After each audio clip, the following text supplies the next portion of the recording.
Bismillahirrahmanirrahim. Assalamualaikum warahmatullahi wabarakatuh. Innal hamdalillah nahmaduhu wa nasta'inuhu wa nastaghfiruh wa na'udzu billahi min shururi anfusina wa min sayyiati a'malina. Man yahdihillahu fala mudilla lahu wa man yudlil fala hadiya lahu. Wa ashhadu an la ilaha illallah wahdahu la syarika lahu wa ashhadu anna Muhammadan 'abduhu wa rasuluh. يا أيها الذين آمنوا اتقوا الله حق تقاته ولا تموتن إلا وأنتم مسلمون. يا أيها الناس اتقوا ربكم الذي خلقكم من نفس واحدة وخلق منها زوجها وبث منهما رجالا كثيرا ونساء واتقوا الله الذي تساءلون به والأرحام إن الله كان عليكم رقيبا. يا أيها الذين آمنوا اتقوا الله وقولوا قولا سديدا يصلح لكم أعمالكم ويغفر لكم ذنوبكم ومن يطع الله ورسوله فقد فاز فوزا عظيما. أما بعد. Alhamdulillah, bersyukur kita kehadrat Allah Subhanahu wa taala. Pada malam ini dapat kita meneruskan lagi kuliah Fardu Ain yang seperti mana sedia maklum semua, mana kita masih lagi belum selesai lah. Okay.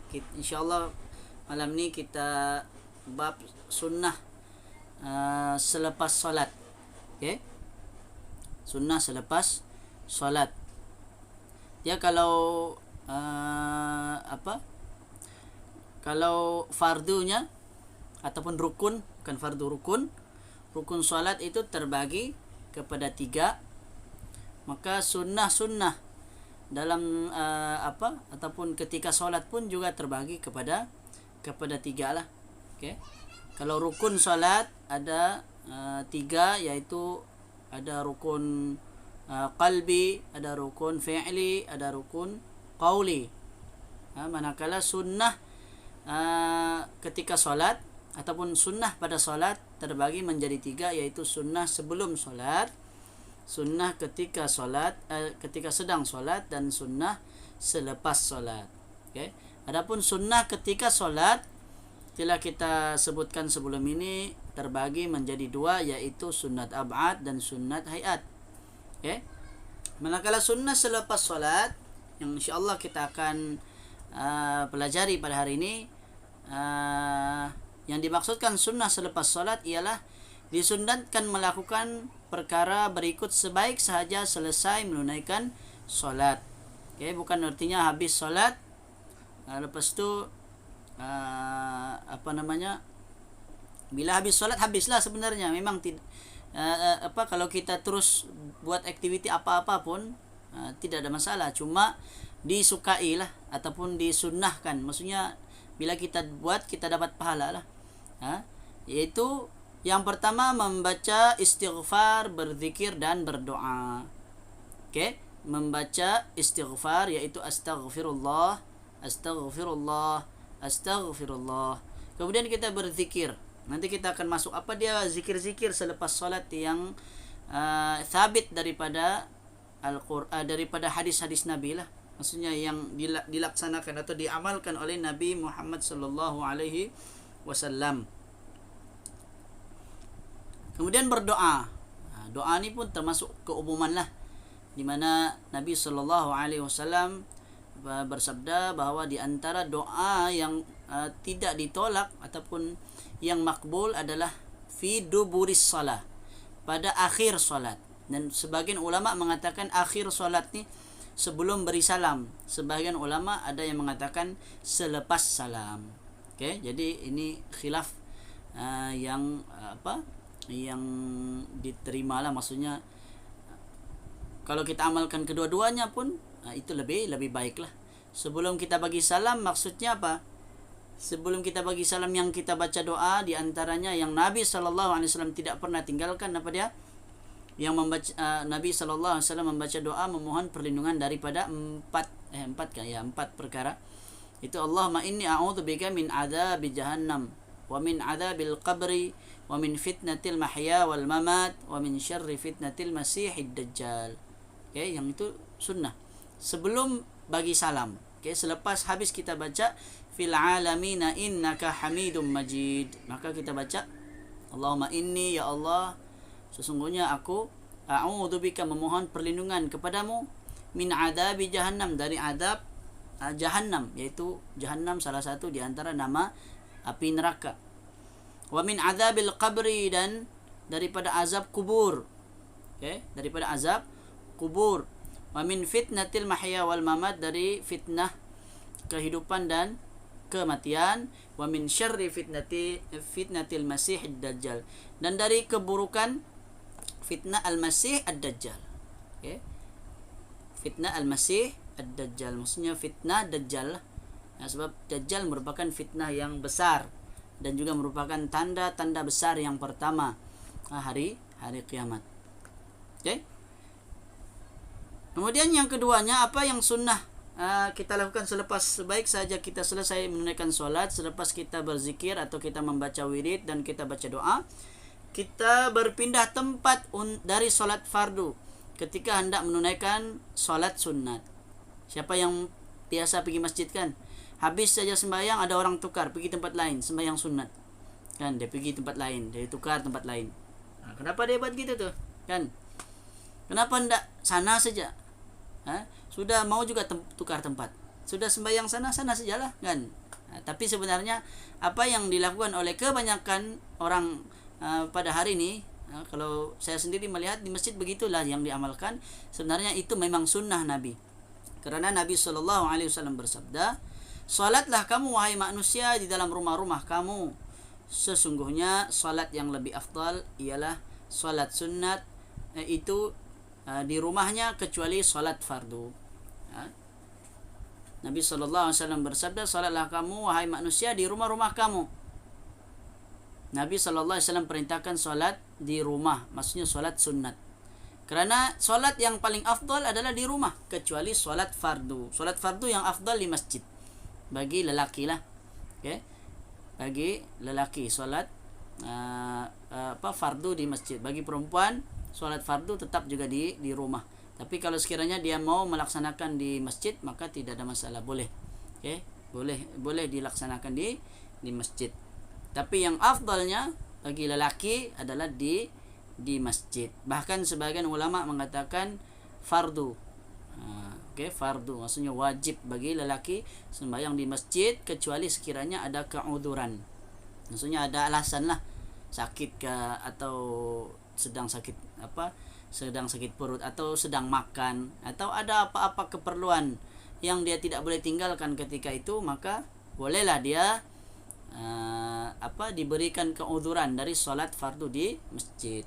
Okay? Itu menurut pendapat sebagian ulama lah. Adapun kebanyakan ulama, termasuk ulama dalam mazhab Syafi'i, mengatakan hukum solat di masjid, solat fardu di masjid hanya fardu kifayah.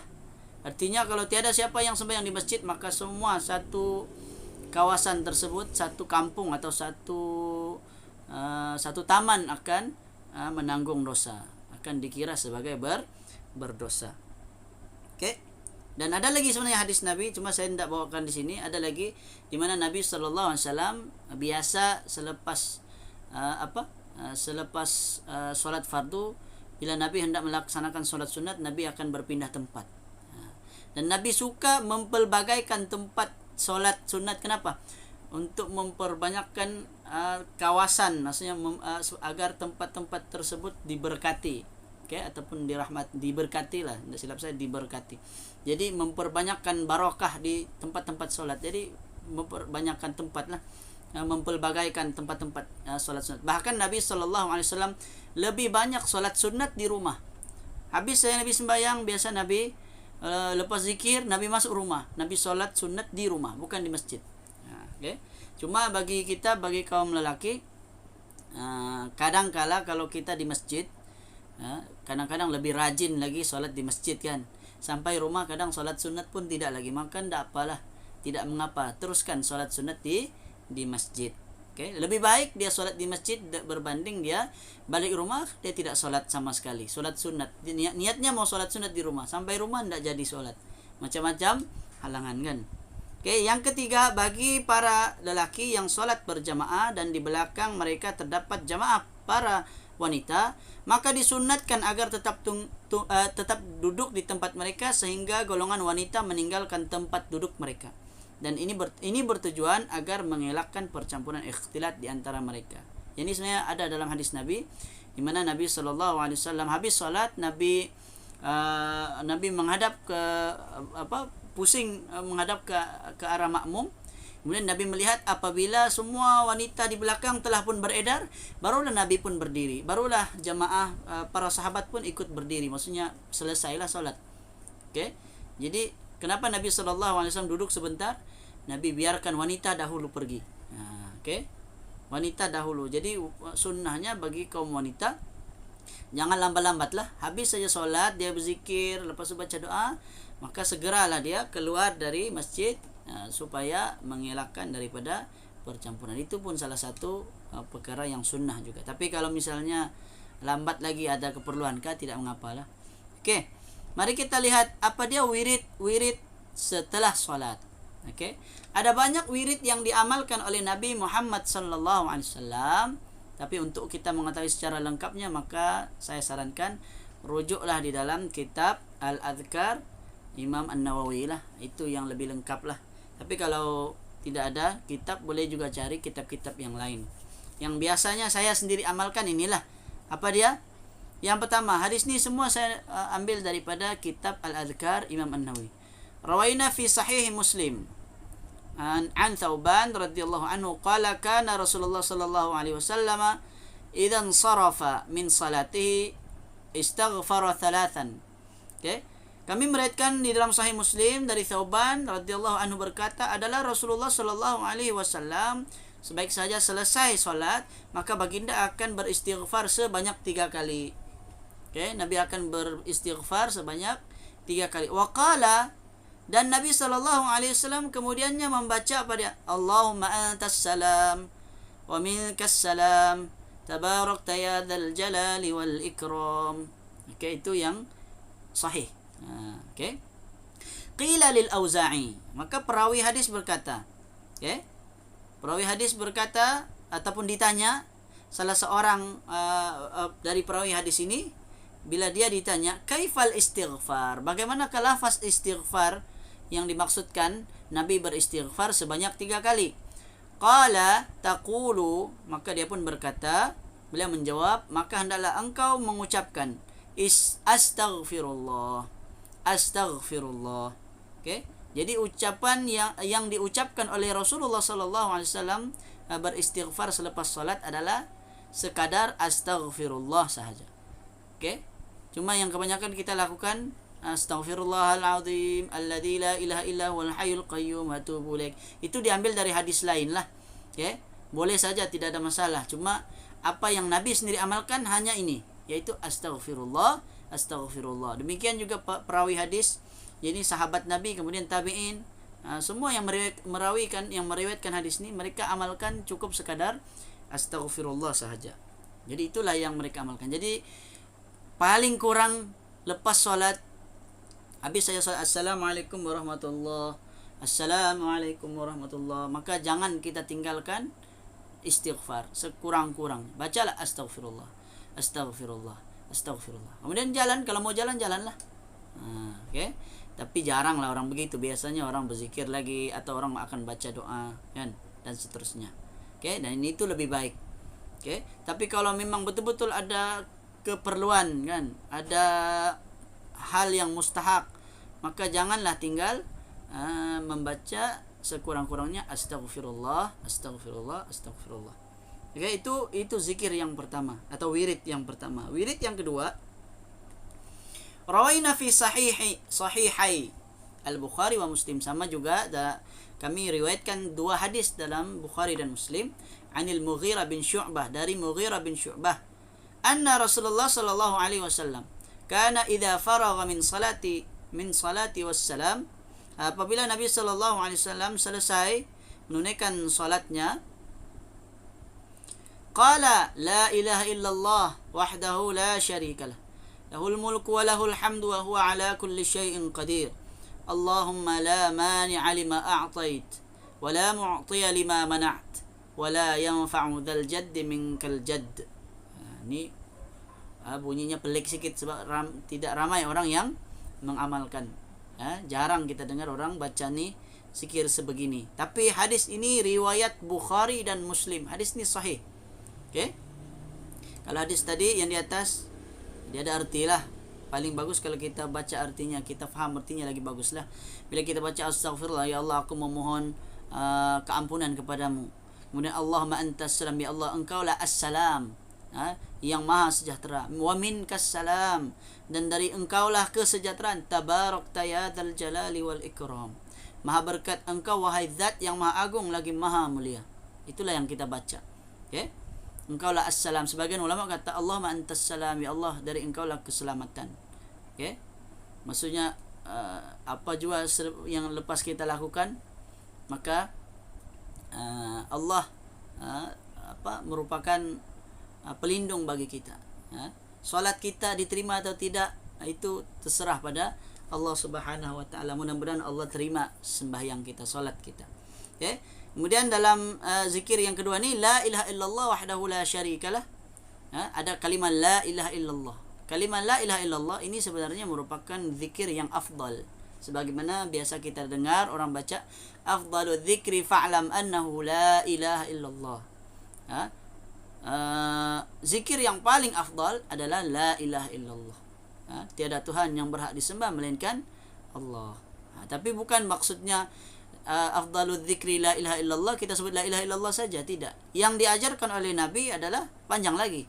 Di antaranya zikir selepas solat adalah la ilaha illallah wahdahu la syarikalah lahul mulk, bagi engkau segala kerajaan, walahul hamd, dan bagi engkau segala baginya segala pujian, wa huwa ala kulli syai'in qadir, dan dia maha berkuasa atas segala sesuatu. Allahumma, ya Allah, la mani'a, tidak ada yang dapat menahan, lima a'taita, apa yang engkau berikan. Bila Allah beri, maka tiada siapa yang dapat menahan.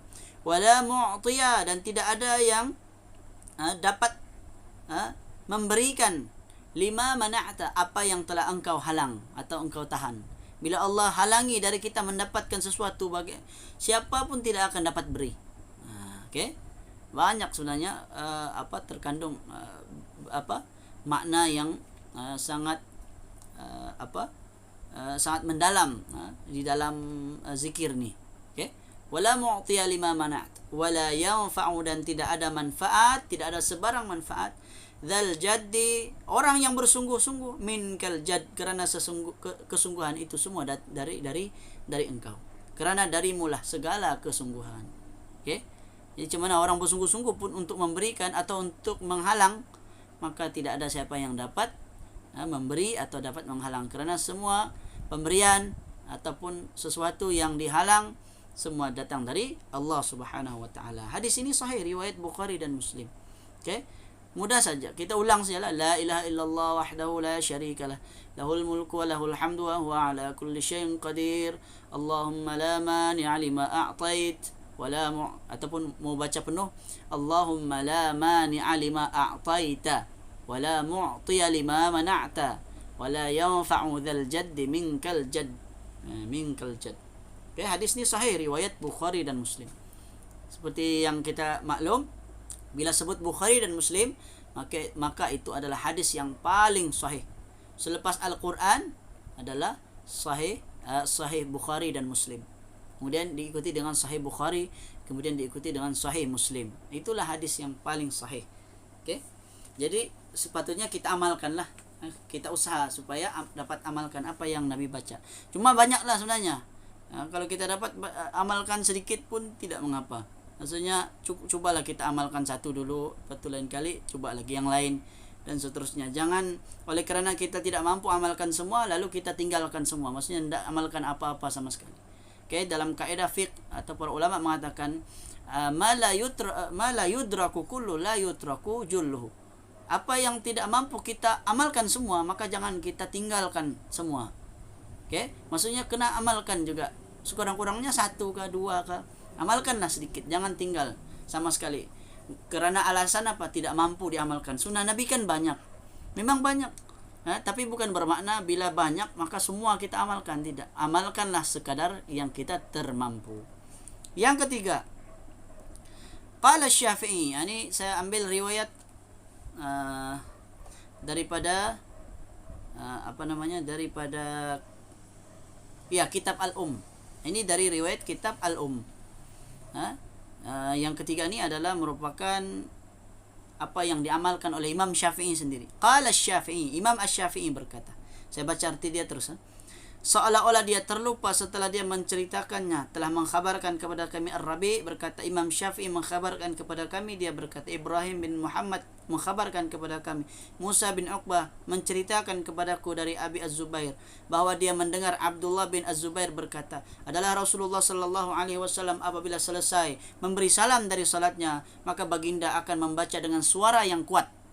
Inilah hujjah, alasan mengapa mengapa zikir selepas solat dibaca secara kuat. Untuk makluman semua, zikir selepas solat itu sama ada dibaca kuat atau perlahan, ini diperselisihkan oleh para ulama. Diperselisihkan oleh para ulama. Ada ulama yang mengatakan zikir selepas solat asalnya adalah mesti secara kuat. Dan ini adalah pandangan mazhab Hambali kalau tidak silap saya. Mazhab Hambali. Adapun Hambali, kemudian Maliki dan dan Hanafi kalau tidak silap saya, nanti saya rujuk balik. Kemudian Imam Syafi'i pula ada sedikit berbeza pandangan Imam Syafi'i, di mana Imam Syafi'i dan juga ada juga ulama yang lain di antara empat mazhab ni ada dan Imam Syafi'i sendiri mengatakan, bagi Imam Syafi'i asal zikir selepas solat adalah secara perlahan. Jadi dia ada perincian. Asal zikir selepas solat adalah perlahan, maksudnya perlahanlah, jangan berteriak ataupun kuat-kuat sangat kan. Perlahan, kecuali sekiranya bertujuan untuk mengajarkan makmum. Maka ketika itu Imam Syafi'i kata, maka imam kena baca kuat supaya makmum dapat mempelajari apa dia zikir selepas solat. Itu sebablah ulama berbeza pandangan. Ada yang kata asalnya kuat, ada juga yang kata asalnya perlahan. Maksudnya perlahan tetapi boleh dikuatkan sekiranya dengan niat ataupun tujuan untuk mengajar. Dan hujahnya di antara inilah dalil dia. Apa dibaca oleh Rasulullah sallallahu alaihi wasallam? Hadis dari Imam Syafi'i ini sampai kepada Rasulullah hadisnya, dan hadis ini juga ada dalam Sahih Bukhari dan Muslim. Yaitu zikir la ilaha illallah wahdahu la syarikalah, lahul mulku wa lahul hamdu wa huwa ala kulli syai'in qadir, la hawla wa la quwwata illa billah, wa la na'budu illa iyyahu, lahun ni'matu wa lahul fadl wa lahul thana'ul hasan, la ilaha illallah mukhlishina lahud din walau karihal kafirun. Panjang lagi. Saya ulang balik, la ilaha illallah wahdahu la syarikalah. Ini kebanyakan orang hafal. Lahul mulk wa lahul hamd wa huwa ala kulli syai'in qadir. Cukup sampai situ, kebanyakan orang hafal. Tambah sikit lagi, wala haula wala quwwata illa billah.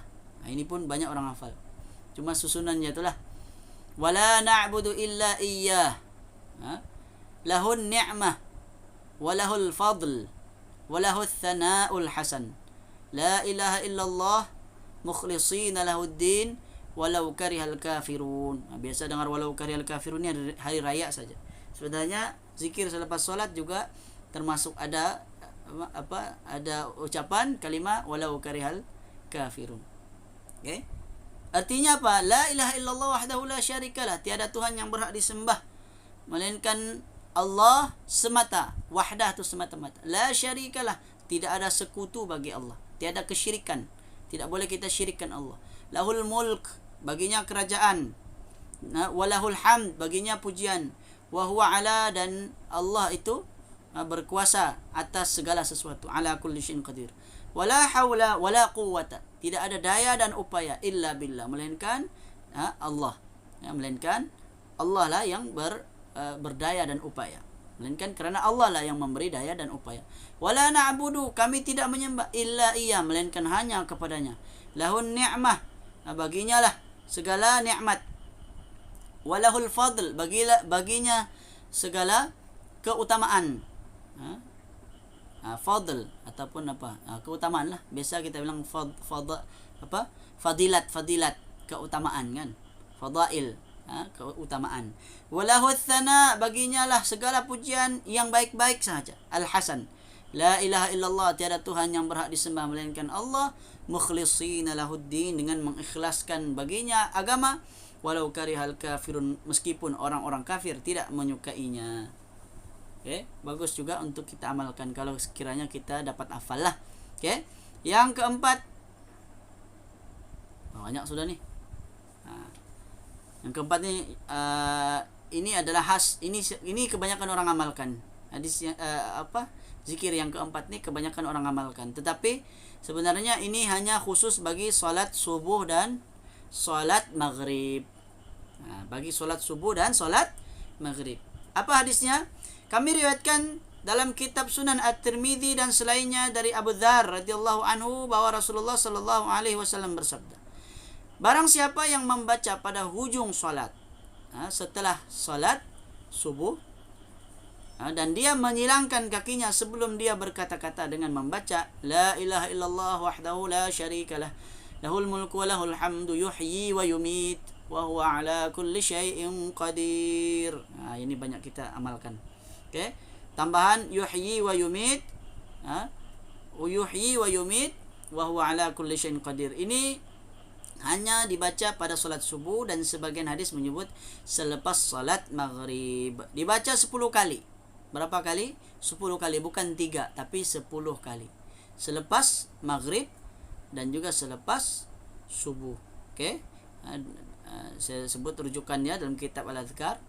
Dan kemudian dalam Hisnul Muslim, Dr. Sa'id Wahfaqatani rahimahullah berkata, ianya dibaca setelah maghrib dan subuh sebanyak 10 kali. Berdasarkan hadis riwayat bernomor 72 lah dalam kitab Hisnul Muslim. Yang kelima, ini semua orang amalkan. Baca ayat kursi lah. Baca ayat kursi. Apa kata Nabi SAW? Man qara'aha duburu kullis salah lam yamna'hu min dukhulil jannah illa an yamut. Siapa yang membacanya pada setiap kali selesai solat, duburis solah. Tadi sudah saya sebut duburis solah ni hujung solat. Sebagian ulama kata selepas solat, ada yang kata selepas salam, ada yang kata sebelum salam. Tapi nampak gayanya kalau kita baca hadis banyak perkataan dubur bermaksud selepas.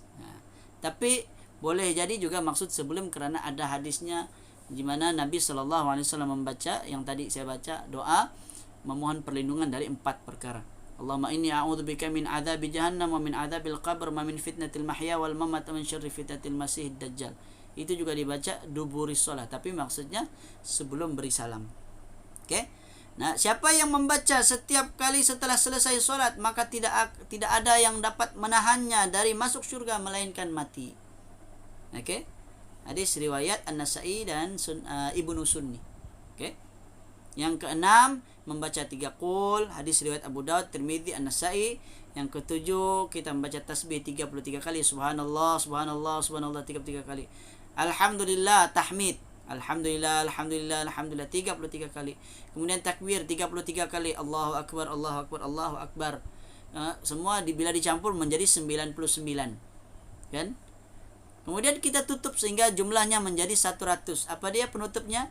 La ilaha illallah wahdahu la syarikalah, lahul mulku wa lahul hamdu wa huwa ala kulli syai'in qadir. Rasulullah sallallahu alaihi wasallam bersabda, "Ghufirat khatayahu wa in kanat mithla zabadil bahar." Maka akan diampunkan segala dosanya meskipun dosanya sebanyak buih di lautan. Ini kena kita amalkanlah. Kita ni banyak dosa, kan? Maka janganlah kita tinggalkan. Kalau bolehlah, tapi kalau ada keperluan tidak mengapa, sunat sahaja. Tapi sebaiknya jangan kita tinggalkan. Bacalah subhanallah, subhanallah 33 kali, alhamdulillah, alhamdulillah, alhamdulillah 33 kali, Allahu akbar, Allahu akbar 33 kali.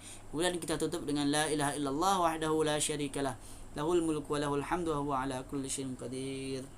Hadis sahih riwayat Imam Muslim.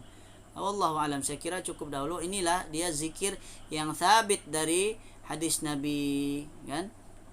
Kalau boleh diamalkan yang inilah. Adapun selain daripada yang ini ataupun yang kebanyakan orang amalkan hari ini, sebahagiannya mungkin ada juga yang sabit dari hadis, cuma mungkin ada hadisnya yang tidak terlalu kuat, ya, ataupun hadisnya lemah, tapi hadis dhaif masih boleh lagi diamalkan sebagaimana menurut sebagian ulama. Hadis dhaif boleh kita amalkan, kecuali sekiranya hadisnya adalah hadis yang palsu, maka tidak boleh kita amalkan. Dan ada pula sebagian wirid-wirid yang merupakan tambahan sebenarnya. Apa dia contoh tambahan? Okay? Contoh tambahan seperti apa? Yang kita baca, Allahumma antas salam wa minkas salam wa ilaika ya'udus salam fahayyina rabbana bis salam wa adkhilna al-jannata darus salam tabarakta ya dzal jalali wal ikram.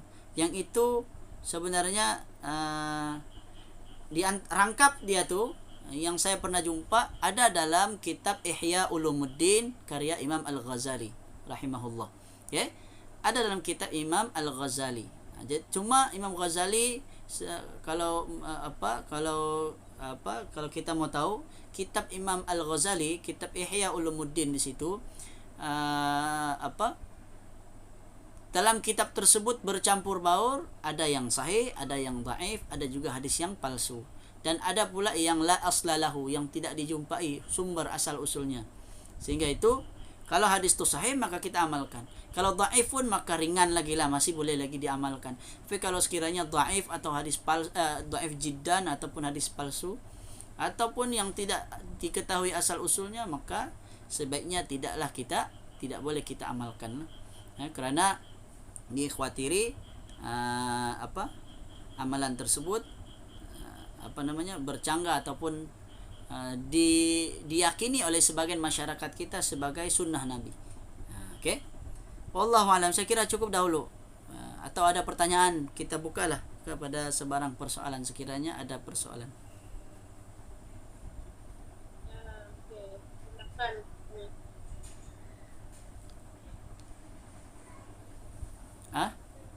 Ada soalan?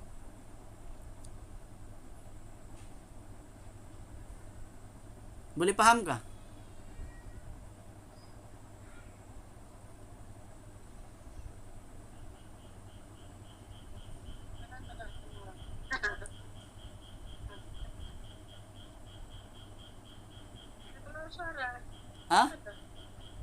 Apa yang dah keluar suara?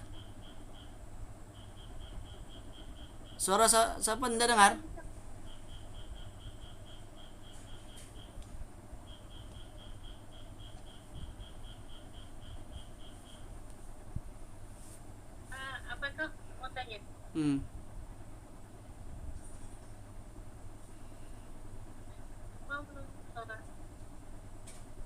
Macam putus-putus sikit. Macam putus-putus sikit. Coba kuat-kuat sikit. Dah dengar sudah dengar. Ada pak orang cakap kalau lepas solat, pas solat bagi salam terus berdiri. Ada orang cakap tu sombong mau berdoa. Mana tu? Okey. Kalau selepas solat kita langsung tidak mau baca doa, ialah dari segi adabnya memang sebaiknya kita yang kita termampu kita kena sekurang-kurangnya berzikir lah, kemudian baca doa. Doa ni sebenarnya dalam solat pun sudah dipenuhi dengan doa, kan? Bahkan doa yang paling makbul adalah ketika dalam sujud, ketika dalam solat. Jadi kalau kita dalam solat dalam sujud kita sudah minta, kan? Kita minta. Jadi lepas solat kalau kita nak mau ulang balik doa kita tidak mengapa, tidak masalah. Okay? Tapi janganlah kita tinggalkan, sekurang-kurangnya bacalah astaghfirullah. Okay, mungkinlah yang dimaksudkan sombong tu dari dalam Al-Quran, yang Allah berfirman ud'uni astajib lakum, berdoalah kamu kepadaku nescaya akan aku perkenankan bagi kamu. Kemudian ada sambungan dia tu di mana Allah mengatakan orang yang sombong tidak mau meminta, kan? Okey, maksudnya orang yang tidak mau berdoa, meminta kepada Allah, itu betul lah, memanglah orang yang sombong, maka Allah akan cela, Allah akan murka pada orang yang tidak mahu meminta kepada Allah. Kerana Allah Subhanahu wa taala akan mendengar segala apa yang kita minta. Allah akan jawab, sekiranya Allah mau jawab, maksudnya Allah akan tunaikan sekiranya Allah tunaikan, dan Allah pasti tunaikan. Okey, Allah pasti tunaikan. Cuma kadang-kadang sama ada lambat, cepat atau lambat, itu Allah sahaja yang Maha mengetahui. Dan juga ada juga kadang-kala ada sebagian hajat kita ataupun doa kita yang tidak dimakbulkan oleh Allah kerana Allah telah gantikan dengan sesuatu yang lebih baik lagi sebenarnya, yang hanya Allah saja yang Maha mengetahui. Kadang-kadang kita tidak tahu, kita rasa macam Allah tidak dengar doa kita, sebenarnya Allah dengar, dan Allah tahu apa yang patut kita dapat, apa yang layak, kan? Apa yang kita suka boleh jadi tidak disukai oleh Allah. Apa yang kita tidak suka tapi boleh jadi itulah yang Allah sukai, kan? Jadi sebetulnya kita tidak boleh berburuk sangka pada Allah Subhanahu wa taala. Apa jua yang kita minta, kalau dapat alhamdulillah, memang Allah perkenan, kan? Tapi kalau kita belum dapat, sama ada Allah belum berikan, belum masanya lagi. Dan kita yakin, apa jua yang kita minta mesti kita yakin. Kalau orang ragu-ragu, tak bolehlah kita ragu-ragu. Kita mesti yakin. Cuma kita kena faham bahawa ada kalanya doa kita Allah tangguhkan, kan? Allah tangguhkan, ataupun Allah ganti dengan sesuatu yang lebih baik lagi dari tersebut, dari yang kita minta. Wallahu a'lam. Okey. Ada lagi soalan? Apa tu? Ada solat? Apa dia? Sunat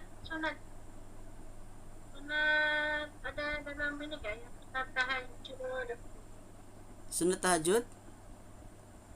Nama-nama solat sunat malam.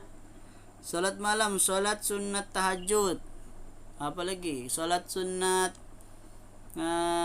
witir. Solat sunat taubat. Apa lagi?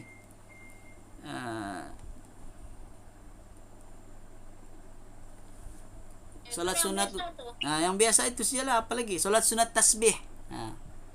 Macam mana kalau solat di tengah lautan?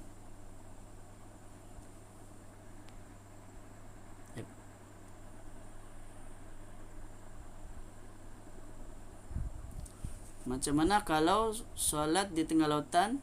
Kiblat macam mana? Okey. Untuk solat di tengah lautan, macam mana cara kita mengetahui kiblat? Bagi orang yang tahu, kalau orang dahulu, zaman dulu-dulu, mereka biasa tengok bintang lah. Mereka tahu arah di mana, sebab untuk kita di sebelah timur ni, arah kiblat kita adalah barat, tempat terbenamnya matahari, ya. Jadi bila orang dulu-dulu dia akan tengok bintang, dia tahu mana arah sebelah barat, sehingga itu dia tahulah di mana arah kiblat. Okay? Bagi kita zaman sekarang sebenarnya lebih mudah lagi kerana kita ada kompas, kan? Kita ada kompas di handphone pun ada kompas, kan? Boleh lebih mudah lagi untuk tahu arah kiblat. Cuma kita kena belajar lah. Okay? Kalau tiada internet contohnya, kan? Kalau tiada internet nak tahu macam mana, kita kena usaha cari arah barat, arah di mana terbenamnya matahari. Kalau sekiranya betul-betul sudah kita tidak tahu, maka ketika itu diberi kelonggaran kita untuk solat menghadap ke arah mana-mana sahaja.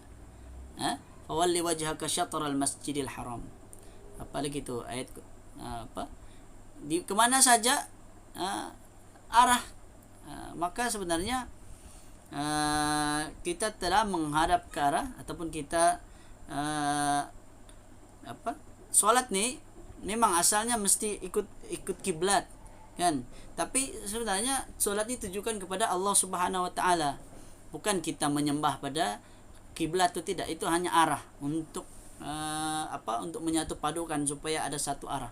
Tapi kalau sekiranya kita tidak mampu, tidak tahu di mana, maka ketika itu ada kelonggaran untuk kita solat menghadap ke arah mana saja yang kita mahu. Okay? Kalau sekiranya tidak jumpa, maka kita hadaplah ke mana-mana saja, tiada masalah. Tapi kalau orang yang dapat cari kiblat, maka kena usaha ikut kiblat, sebab salah satu di antara syarat sah solat adalah menghadap ke arah kiblat. Wallahu alam, itu sajalah ringkasnya. Tidak tahu apa lagi, kalau ada yang terkurang nanti boleh tanya lagi lah.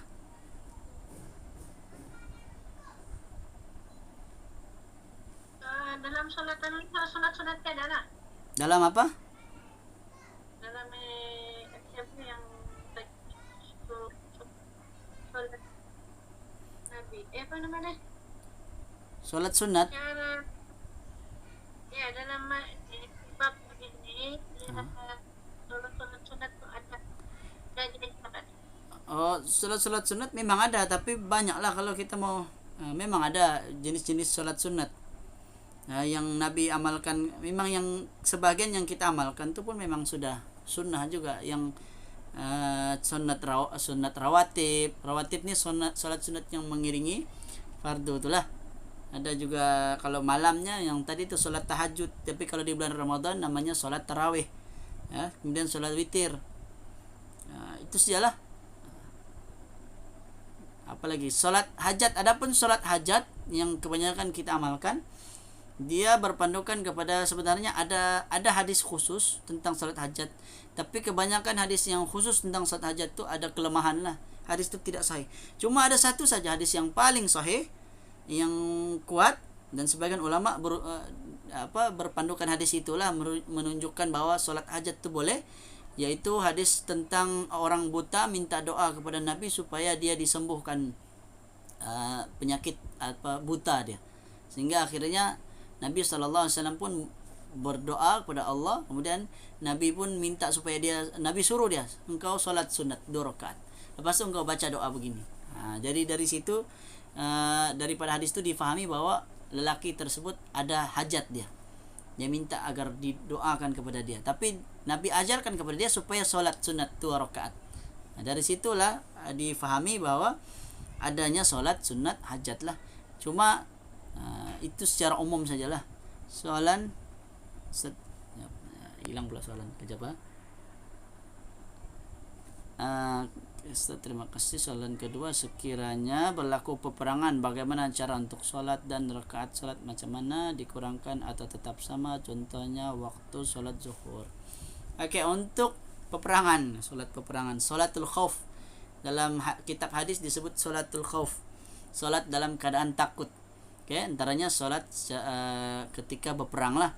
Bagaimana cara dia? Dia ada umumnya ada 2 cara lah. Satu, kita menghadap ke musuh ada di depan, kan? Maka dia solat tu solat tu menghadap depan lah, menghadap ke arah musuh. Dan dia bergilir-gilir, berganti-ganti. Ada, dan tetap ikut imam, ya. Dia ada soft pertama, soft kedua. Soft pertama dulu ikut, lepas tu selesai, soft belakang tu pula yang buat, soft yang depan tu tunggu dulu, dan seterusnya.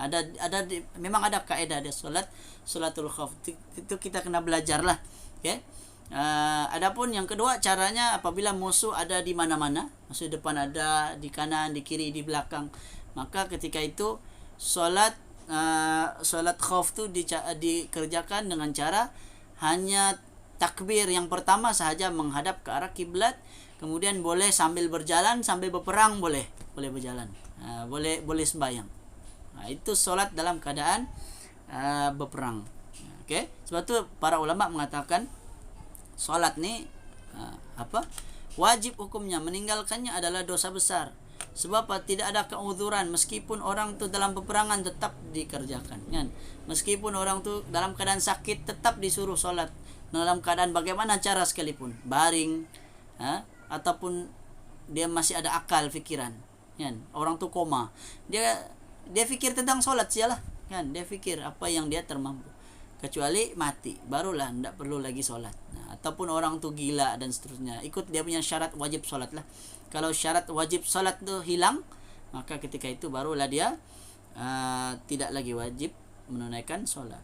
Ada sebagian kitab menyebutkan kalau orang tu lahir dia buta dan pekak, Dia tiga serangkai. Dia buta, pekak, tuli. Bisu. Tuli itu samalah kan dengan pekak. Dia biasanya dia sepasang lah, bisu sama pekak nih. Jadi dia buta, lepas itu dia pekak lagi sekali dengan bisu. Maka orang sebegini tidak wajib sholat. Okey. Sebagian kitab ulama menyebutkan dia tidak wajib kerana susah untuk dia belajar sholat. Siapa mau ajar dia sholat? Macam mana mau fahamkan dia tentang sholat? Jadi memang agak sukar bagi orang yang ada penyakit maksudnya sejak lahir lagi lah. Kalau dia memang sudah buta dan tuli pekak. Allahu alam. Jadi saya kira cukup dahululah. Itu saja. Ada lagi soalan? Kalau tidak ada, untuk kuis pula tidak sempat saya buat. Apa Mi? Tutup je lah kalau ada. Jadi saya ingat cukup. Kalau tidak, Ya, kalau tidak ada sudah. Jadi mudah-mudahan ada manfaatlah sedikit dari apa yang telah kita kongsikan pada malam ini. Zikir wirid lepas solat ni nanti saya bagilah kalau ada siapa yang mau lah. Okey, syukran, afwan. Okey, jadi itu sajalah yang baik datang dari Allah, yang lemah dari saya sendiri. Saya memohon maaf sekiranya ada kekurangan, kesilapan dalam penyampaian saya. Aqulu qawli hadza wa astaghfirullahal azim li wa lakum wa sallallahu ala nabiyyina Muhammad wa ala alihi wa sahbihi wa baraka wa sallam. Assalamualaikum warahmatullahi wabarakatuh.